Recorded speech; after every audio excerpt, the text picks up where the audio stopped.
क्या हो अगर आपको बताया जाए कि एक ऐसी सोने की योजना थी जिसमें पैसा लगाने वाले हर इंसान को सिर्फ मुनाफा ही मुनाफा मिलने वाला था।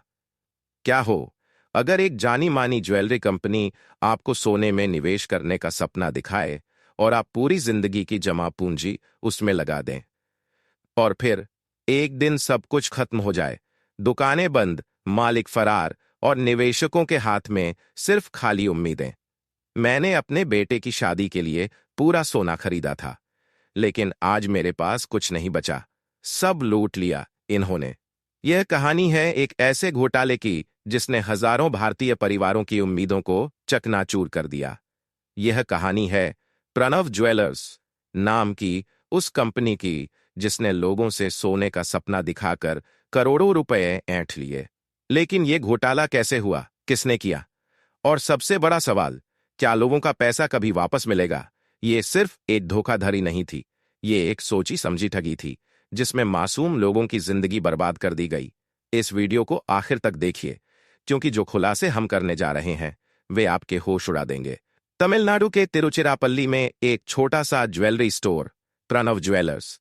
शुरुआत में यह एक आम दुकान थी जो सोने के पारंपरिक आभूषण बेचा करती थी, लेकिन धीरे धीरे इस दुकान की लोकप्रियता बढ़ने लगी। वजह उनकी कस्टमर सर्विस और विश्वास का मार्केटिंग स्ट्रेटेजी। अब आप सोच रहे होंगे इसमें नया क्या था? भारत में गोल्ड सेविंग स्कीम्स पहले भी रही हैं, लेकिन प्रणव ज्वेलर्स का तरीका अलग था। और यहीं से शुरू हुई ठगी की असली कहानी। योजना सीधी और आकर्षक थी। 11 महीने तक किश्तें भरो और 12वें महीने तक सोना आपको मुफ्त मिलेगा। कोई रिस्क नहीं, बस फायदा ही फायदा।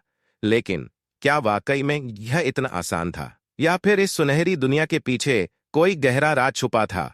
लोगों ने बड़ी संख्या में इसमें निवेश करना शुरू किया, कोई अपनी बेटी की शादी के लिए, कोई भविष्य की सुरक्षा के लिए।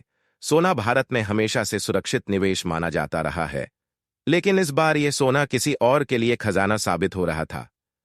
और यहां इस स्कीम के असली खिलाड़ी ऐश कर रहे थे। नई नई शाखाएं खुल रही थीं, प्रचार में करोड़ों रुपए लगाए जा रहे थे, और सबसे बड़ा दांव, सेलिब्रिटी एंडोर्समेंट। लेकिन इस खेल में एक ऐसी चाल चली गई थी जिसे कोई नहीं समझ पाया। एक ऐसा जाल जिसमें हजारों लोग फंस चुके थे और उन्हें इसका अंदाजा तक नहीं था। फिर एक दिन सब कुछ बदल गया। लोगों ने शिकायत करनी शुरू कर दी कि उनके गहने डिलीवर नहीं हो रहे हैं। महीनों बीतने लगे, लेकिन कोई जवाब नहीं। कुछ लोगों ने जब सोने की गुणवत्ता की जांच करवाई तो उनके पैरों तले जमीन खिसक गई। ये सोना नकली था। फिर जो हुआ उसने पूरे भारत को हिलाकर रख दिया। इस कंपनी के मालिक अचानक गायब हो गए। दुकानों पर ताले लग गए। दुकानों पर ताले लग गए। लाखों लोगों की बचत हवा में उड़ गई। आखिरकार सरकार हरकत में आई। पुलिस ने जांच शुरू की और एक एक कर कई गिरफ्तारियां हुईं। लेकिन सवाल यह था, जिन लोगों की जिंदगी भर की बचत गई, क्या उन्हें न्याय मिलेगा? अब यह सिर्फ एक आर्थिक घोटाला नहीं था, यह भारत की न्याय व्यवस्था की परीक्षा थी। इस घोटाले ने एक सबक सिखाया, निवेश से पहले सतर्क रहना जरूरी है। अगर कोई स्कीम जरूरत से ज्यादा अच्छी लग रही हो तो उसमें खतरा जरूर छुपा होगा। आपका पैसा आपकी मेहनत है, उसे गलत हाथों में जाने मत दीजिए। क्या आप भी ऐसे किसी घोटाले के शिकार हुए हैं? कमेंट में बताइए और इस वीडियो को शेयर करिए ताकि और लोग सतर्क रहें।